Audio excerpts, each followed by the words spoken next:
Class 9 ہم نے سورۃ الانفال کا رکوع نمبر 5 پورا پڑھ لیا۔ اب ہم اس کی ایکسرسائز پڑھتے ہیں۔ سب سے پہلے اس میں الفاظ معنی ہیں۔ مدد گزر چکی، یوم الفرقان ہے، یوم کے معنی دن ہے اور فرقان کے معنی ہے فرق کرنے والے، یعنی کہ حق و باطل میں فرق کرنے والا۔ یوم الفرقان کے معنی ہے حق باطل میں فیصلے کا دن، یعنی کہ غزوہ بدر کا دن۔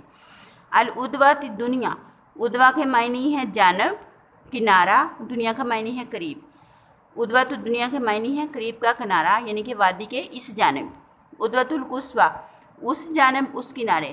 عدوہ کے معنی کنارہ یا جانب، قصویٰ کے معنی ہے دور، یعنی کہ دور کا کنارہ۔ الرکب قافلہ، لفشلتم، تم ضرور ہمت ہار جاتے، تم ضرور حوصلہ ہار دیتے، تم ضرور بزدلی دکھاتے۔ تین معنی ہیں، کوئی سا بھی ایک آپ یاد کر سکتے ہیں اس میں۔ یقللو، وہ کم کر کے دکھاتا ہے، تھوڑا کر کے۔ اس میں بھی دو میننگ ہے، ایک کر لیجئے گا اس میں سے۔ اب اس کے سوال جواب ہیں۔ اس سبق میں یعنی کہ سورۃ الانفال کے اس رکوع میں مالک نعمت کی تقسیم کے بارے میں کیا حکم دیا گیا ہے؟ ابتدائی اسلام کا زمانہ وہ تھا، یعنی کہ جب اسلام شروع میں آیا تو وہ زمانہ تھا کہ جب دین کے دفاع اور دشمن سے مقابلے کے لیے باقاعدہ فوج رکھنے کا نظام نہ تھا۔ یعنی ابھی ایسا کوئی نظام نہیں بنا تھا کہ باقاعدہ فوج ہوتی یا باقاعدہ ان کا کوئی مطلب ان کے لیے کوئی بنایا جاتا ان کا خرچ وغیرہ کے لیے۔ اور جب کوئی ایسا موقع آتا تو سارے لوگ مل کے سارے قبیلوں میں اعلان کیا جاتا کہ جنگ ہے، تو سب لوگ اس میں شرکت کرتے تھے اپنی اپنی استطاعت کے مطابق۔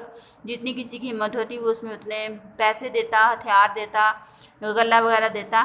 چونکہ باقاعدہ ان کی تنخواہ مقرر نہ تھی، کیونکہ ایسا کوئی محکمہ ہی نہیں تھا جس میں فوج کا جیسے محکمہ آج کل ہے ویسے تب نہیں تھا، تو ان کی باقاعدہ تنخواہ نہ تھی، اس لیے اس کی حوصلہ افزائی، یعنی کہ جو مجاہدین لڑنے جاتے تھے اور کشش کی ان کو اور زیادہ لڑائی میں وہ لڑائی کی طرف جائیں تو کفار سے حاصل ہونے والے مال غنیمت میں سے زیادہ حصہ مجاہدین میں تقسیم کیا جاتا۔ تو یہ ہوتا کہ جو کفار کے ساتھ جب جنگ ہوتی تھی تو جو کافر اپنا مال اسباب چھوڑ کے بھاگ جاتے ہیں، اس میں اناج بھی ہوتا تھا، اس میں جانور بھی ہوتے تھے، اس میں پیسہ بھی ہوتا تھا، تو وہ سارا جو تھا وہ مجاہدین میں تقسیم کر دیا جاتا تاکہ مجاہدین خوش ہوں اور ان کو یہ لگے کہ دوبارہ جائیں گے تو دوبارہ اور مال غنیمت ملے گا۔ شروع میں تو ان کو اس طرح سے لڑائیوں کی طرف راغب کیا جاتا تھا۔ البتہ اس مال میں سے 5واں حصہ اللہ اور اس کے رسول اور آپ کے قریبی رشتہ داروں کا، یتیموں، مسکینوں اور مسافروں کا قرار دیا گیا۔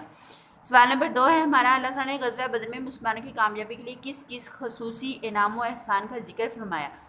یعنی کہ غزوہ بدر میں مسلمانوں کی تعداد بہت تھوڑی تھی، صرف 313 لوگ تھے اور کفار کی تعداد تقریباً 1000 تھی، اور ان کے پاس جنگی ساز و سامان بھی بہت کم تھا۔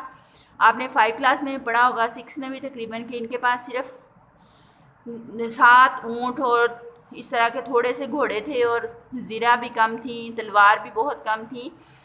تو مسلمانوں نے جب دیکھا کہ کفار کا لشکر بہت زیادہ ہے تو وہ گھبراہٹ کا شکار ہو گئے، یعنی کہ وہ گھبرا گئے، کیونکہ پہلی جنگ تھی ان کی، تو پہلا اس طرح کا کوئی تجربہ نہیں تھا، اس وجہ سے وہ بہت ڈر گئے تھے۔ لیکن اللہ تعالیٰ نے یہ انعام کیا کہ ایک تو مجاہدین کو پرسکون نیند عطا کی، یعنی کہ جب وہ میدان جنگ میں گئے تو اللہ تعالیٰ نے اتنی ٹھنڈی میٹھی ہوا چلائی کہ سارے مسلمان آرام سے سو گئے، اور پھر اسی نیند کیوں اللہ تعالیٰ نے ان کو طاری کی تھی؟ تاکہ نیند میں ان کو کفار کی لشکر بہت کم کر کے دکھائی، جیسے کہ خواب میں انہوں نے دیکھا کہ ہم کفار سے لڑ رہے ہیں اور ہم نے ان کو سب کو مار دیا ہے، گرا دیا ہے، تو اس وجہ سے وہ اس کی گھبراہٹ وہ دور ہو گئی اور کفار کے مقابلے کی ہمت ان میں پیدا ہوئی۔